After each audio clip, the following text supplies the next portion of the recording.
নমস্কার বন্ধুরা, আজকের রেসিপি পটল চিংড়ি। খোসা ছাড়ানো চিংড়ি মাছটাকে লবণ হলুদ দিয়ে কিছুক্ষণের জন্য মেখে রেখে দেব একটু রেস্টিংয়ে। পটল চিংড়ির জন্য আলু পটল খোসা ছাড়িয়ে কেটে রেডি করে নিয়েছি। আর এইদিকে মশলার জন্য পেঁয়াজ, রসুন, আদা, টমেটো, কাঁচা পাকা লঙ্কা পেস্ট করে নেব। পেস্ট রেডি হয়ে গেছে। গ্যাসে কড়াই বসিয়ে কড়াই গরম হয়ে গেলে পরিমাণ মতো সরষের তেল দিয়ে দেব। তেল গরম হয়ে গেছে। রেস্টিংয়ে রাখা চিংড়ি মাছগুলোকে লাল লাল করে ভেজে নেব।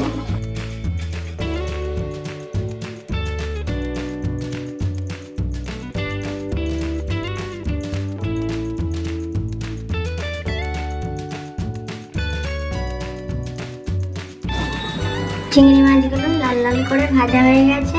একটা বাটিতে চিংড়ি মাছগুলোকে তুলে নেব। ওই কড়াইতে পরিমাণ মতো তেল দিয়ে দেব। তেল গরম হয়ে গেছে। ফোড়নে গোটা জিরে, গোটা গরম মশলা দিয়ে দেব।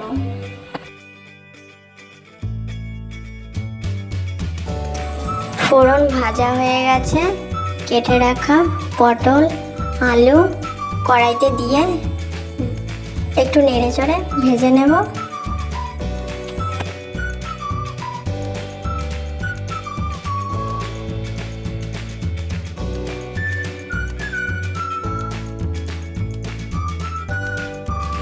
আলু পটলটাকে একটু নেড়ে চড়ে ভেজে নেব লবণ ছাড়া। লবণ দিলে পটলে জল বেরিয়ে যাবে। কুচনো পেঁয়াজটাকে এখন দিয়ে দেব। পেঁয়াজটাকে একটু নেড়ে নেব। কিছুক্ষণ পরে অল্প কিছুটা লবণ দিয়ে দেব যাতে পেঁয়াজটা নরম হয়ে যায়। লবণ দেওয়ার পরে নাড়তে থাকতে হবে, পেঁয়াজটা কড়াইতে ধরে না যায়। তারপরে টমেটো, কেটে রাখা টমেটো দিয়ে দিতে হবে। টমেটো দিয়ে দিচ্ছি, একটু নেড়ে নেব। টমেটোটা নরম হয়ে গেলে পেস্ট করে রাখা মশলাটা দিয়ে দেব। মশলাটা দিয়ে দেওয়া হয়ে গেছে। এবার একটু নেড়ে চড়ে নেব। এখনো কিন্তু লবণ দেওয়া হয়নি পরিমাণ মতো। লবণ মশলাটা দেওয়া হয়ে গেছে। এবার নেড়ে নেব।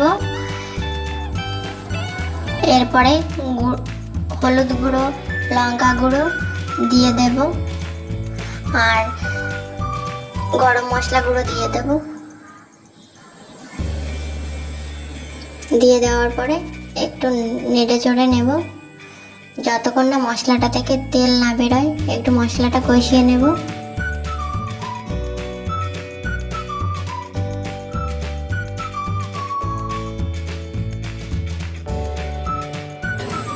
অল্প একটু চিনি দিয়ে দেব যাতে টেস্টটা ভালো হয় এবং রঙটাও যাতে সুন্দর আসে।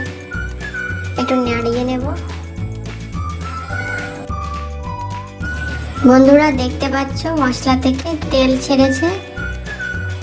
আমার মনে হলো একটু ঢাকতে হবে, তাই একটু ঢেকে দেব।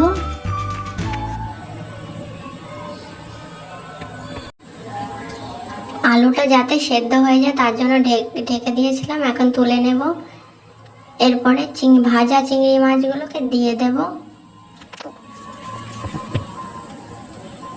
একটু নাড়িয়ে নেব। একটু পটল আলুর সাথে মিশিয়ে নেব যাতে চিংড়ি মাছের মধ্যে টেস্টটা ভালোভাবে ঢোকে। এরপরে জল দিয়ে দেব। জল দিয়ে একটু নাড়িয়ে নেব।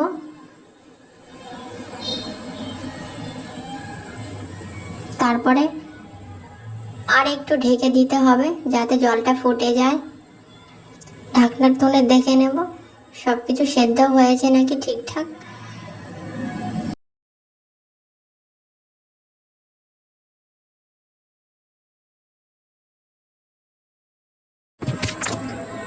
খুন্তি দিয়ে একটা আলু চেপে দেখে নেব সেদ্ধ কতটা হয়েছে। না, সেদ্ধ হয়নি, আরেকটু সেদ্ধ হতে হবে। এখন একটু ঢেকে দেবো যাতে বাকিটুকু সেদ্ধ হয়ে যায়।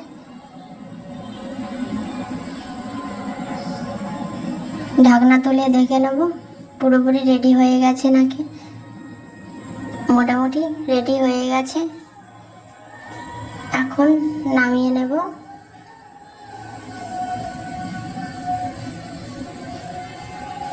রেডি হয়ে গেছে, নামিয়ে ফেলেছি।